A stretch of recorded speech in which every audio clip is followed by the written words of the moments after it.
this is Jamie Rachi with Fiat Fem, and today I'm going to share with you 4 things that you never learned in health class was completely out of the picture, okay? 4 things. First thing I want to share with you, white flow. Okay, ladies, listen here. So during sex ed, health class, yada yada, we learned that we have a period, okay? And basically the whole sort of layout was about the period. It was like the period was the star of the show. In reality, ovulation is the star of the show. So women cycle because we're getting ready to welcome a new life. And if a new life does not occur during that cycle, then we don't need our uterine lining to sustain that life. And then it sloughs off and then we start over. But the star of the show is actually the egg. It's actually ovulation. It's not the period, but the period is what everyone always talks about. Is your period normal? Which is important. But maybe even a more important question, maybe not more important, but an equally as important question is your cycle normal? Is your cycle normal? Another way to know if your cycle is normal beyond just your period is your white flow. So what in the heck is white flow? White flow is just a nicer way, a less squeamish sounding way to say cervical mucus. So there's your period. We're going to call it your red flow. Your red flow is very obvious. It marks the beginning of your new cycle, like I said earlier. Often people make a big deal about the red flow, talk about the period. It's a topic of conversation often when we think about our cycle. What we miss entirely is the white flow.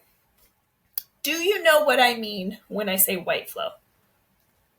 The white flow is cervical mucus. It's a sign of health.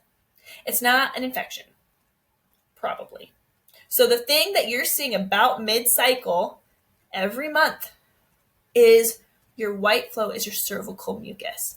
It's so interesting because when I was doing my research paper, as I was getting my master's degree like 10 years ago, I did a bunch of research on different fertility awareness-based methods and their effectiveness. Anyway, what I learned was that there are developing countries that call the period the red flow and call the cervical mucus the white flow. The red flow, the white flow. They know about it. But why do Americans not have a clue what the white flow is? We think it's an infection if we see it. So this is what happens. When you have your period, your body kind of starts fresh in a way. And what I mean is, like, you didn't get pregnant, so now your body's going to prep up for that occurrence, for that potential occurrence. So when your body's prepping up, your body's getting ready to ovulate. And so there are follicles, which are cyst-like structures in our ovaries that house our eggs. And as the follicles are getting bigger throughout the course of the cycle, it produces more and more estrogen. And that's a hormone that's like major female hormone. Like when our estrogen is high, we have a lot of creativity, a lot of excitement and ideas. Estrogen is like a woman's best friend. So estrogen is amazing. Often this 8-letter word, estrogen, 8-letter word might as well be a 4-letter word because people think estrogen totally stinks, but actually it's amazing because it's what makes us it's what turns the lights on. It's like the number one reason women who are on the pill then get off the pill, they feel different because now estrogen rises and falls and they feel that shift and they feel more like themselves. When that is happening, the rise of estrogen, the follicle gets bigger, and again, the follicle is producing the estrogen. Women notice cervical mucus. So when you go to the bathroom after your period, likely you have a number of days where you don't see anything on toilet paper. This is interesting if this is the first time you're hearing it. So you're going to go to the bathroom. You're going to go to the bathroom every single day, however many times a day. You're going to look at your toilet paper and you're going to see what's there. You're going to notice that there's something there about mid-cycle, and you're going to notice that there becomes more and more and more of it. So right now, if you're on the pill or you're not naturally cycling, this won't be the case, probably.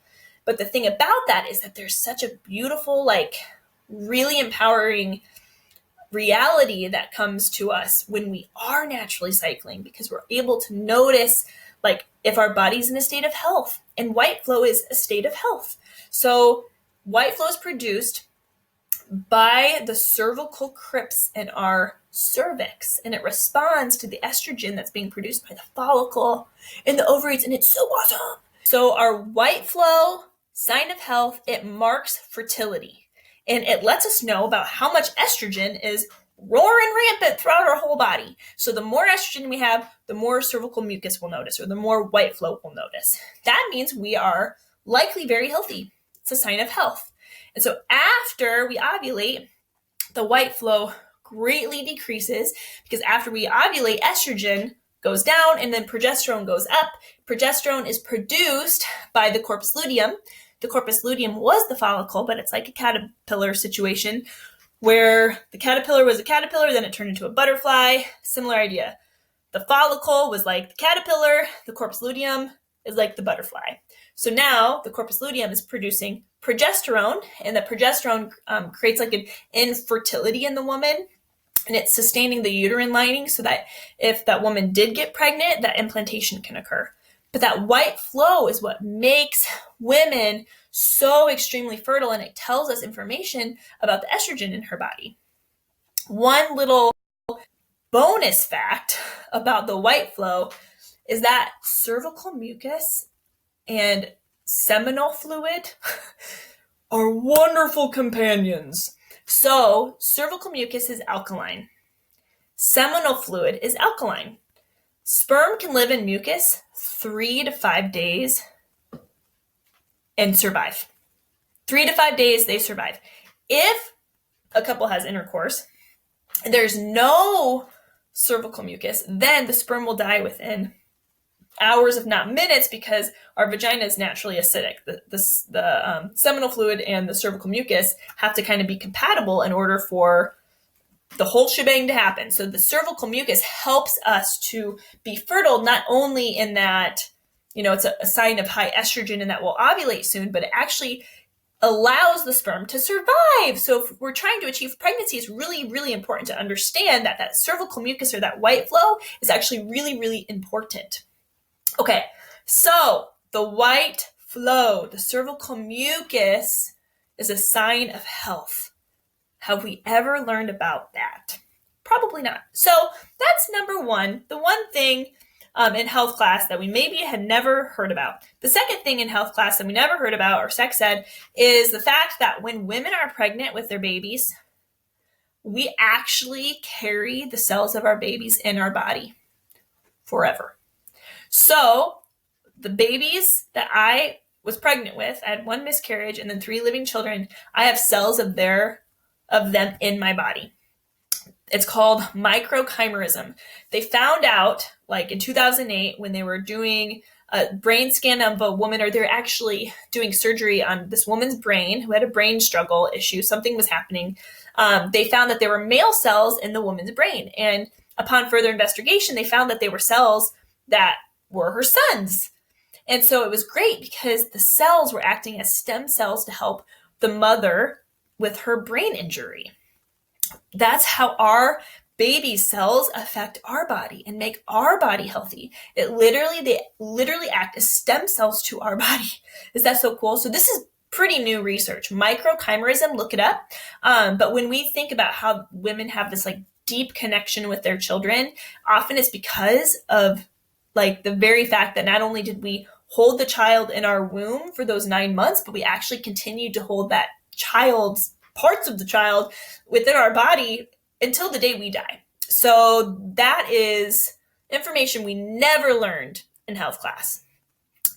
Another fact that we didn't learn in health class is that our breast milk is amazing. So I'm talking about like all these little things that we might not have ever known. So our breast milk is legit awesome.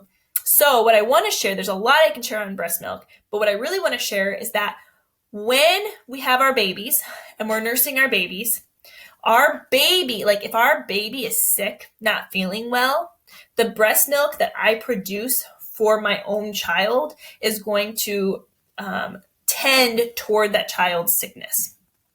So I can, like, somehow the nipples can even pick up on the very fact that the child might be struggling with an infection, and the breast milk that I give to the child will have more antibodies. And you can see that this is the true because when you pump, or if you're collecting breast milk and your baby's not feeling well, often the baby that isn't feeling well, you're going to see that the breast milk being produced at this time has like maybe even more like a more green or bluish tint to it, which is very interesting compared to like the breast milk that you might produce if your baby's feeling okay.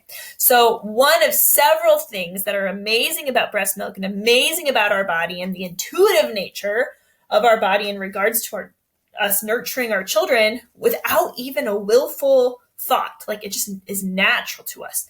That is something all women need to know. It's so exciting to me.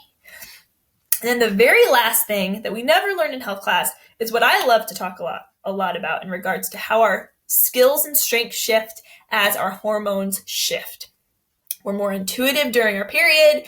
We're more creative and energetic during our follicular phase before we ovulate.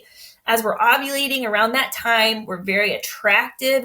We speak clearly. And after we ovulate during our luteal phase is when we're really detail oriented. So can you imagine if health classes talked to their students, specifically their women, their female students, about these abilities and skills that ride alongside a natural cycle? There would be no reason to alter or suppress it. It's so beautiful to me. So I hope you enjoyed the 4 things you never learned in health class. And please share this video with somebody you think you really think would love to hear about this. Be sure to check out my website, fiatfem.com. Check me out on social media. I would love to connect, and we will chat soon. Bye, guys.